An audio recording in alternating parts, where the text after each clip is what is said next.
ഇടുക്കിയിൽ കടന്നൽ കുത്തേറ്റ് കർഷകൻ മരിച്ചു. തമിഴ്നാട് പണ്ണപ്പുറം സ്വദേശി ബി സുബ്രഹ്മണിയാണ് മരിച്ചത്. ഉടുമ്പൻചോലയിലെ കൃഷിയിടത്തിൽ വെച്ചാണ് കുത്തേറ്റത്. ജോയ്മോൻ ജോസുണ്ട് വിവരങ്ങളുമായി. ജോയ്മോൻ, എന്തൊക്കെയാണ് വിവരങ്ങൾ?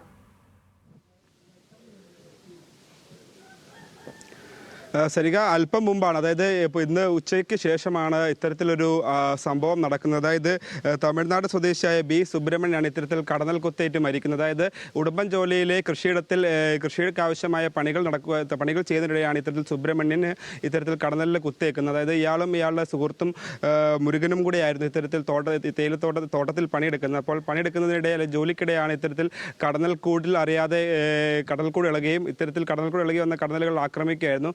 ആക്രമണത്തിൽ ഗുരുതരമായി പരിക്കേറ്റ സുബ്രഹ്മണ്യൻ സ്ഥലത്തിന്, അതായത് സംഭവ സ്ഥലത്ത് വെച്ച് മരണപ്പെട്ടിരുന്നു. പക്ഷേ ഇയാൾക്കൊപ്പം ഉണ്ടായിരുന്ന മുരുകൻ എന്നയാൾക്കും കടന്നലിലെ ആക്രമണത്തിൽ പരിക്കേറ്റിരുന്നു. പക്ഷേ ഇയാളെ ആശുപത്രിയിലേക്ക് മാറ്റിയിട്ടുണ്ട്. നിലവിൽ സുബ്രഹ്മണ്യൻ്റെ മൃതദേഹവും ആശുപത്രിയിലാണ്. ബാക്കി നടപടികൾ സ്വീകരിക്കേണ്ടത്. തുടർ നടപടികൾ സ്വീകരിച്ച് പോസ്റ്റ്മോർട്ടം ഉൾപ്പെടെയുള്ള നടപടികൾ പൂർത്തിയാക്കിയതിനു ശേഷമായിരിക്കും സുബ്രഹ്മണ്യൻ്റെ മൃതദേഹം ബന്ധുക്കൾക്ക് വിട്ടു നൽകുക. പക്ഷേ നിലവിൽ പരിക്കേറ്റ ചികിത്സയിൽ കഴിയുന്ന മുരുകൻ്റെ ആരോഗ്യനിലയിൽ തൃപ്തികരമാണെന്നാണ് ആശുപത്രി അധികൃതർ അറിയിക്കുന്നത്. ഇയാളും ഇപ്പോൾ നിലവിൽ ആശുപത്രിയിൽ ചികിത്സയിലാണ്. അപ്പോൾ കഴിഞ്ഞ കുറച്ച് നാളുകളായി ഇത്തരത്തിൽ കടലാക്രമണത്തിൽ നിരവധി പേർ ഇടുക്കി ജില്ലയിൽ മരണപ്പെടുന്നുണ്ട്. അപ്പോൾ അത്തരത്തിലൊരു സംഭവമാണ് ഇന്നും നടന്നത്. അതായത് ഇന്ന് രാവിലെ കൃഷിയിടത്തിൽ ജോലി ചെയ്തതിനിടെയാണ് ഇത്തരത്തിലൊരു സംഭവം ഉണ്ടാകുന്നത്. ജോയ്മോനാണ് വിശദാംശങ്ങൾ നൽകിയത്.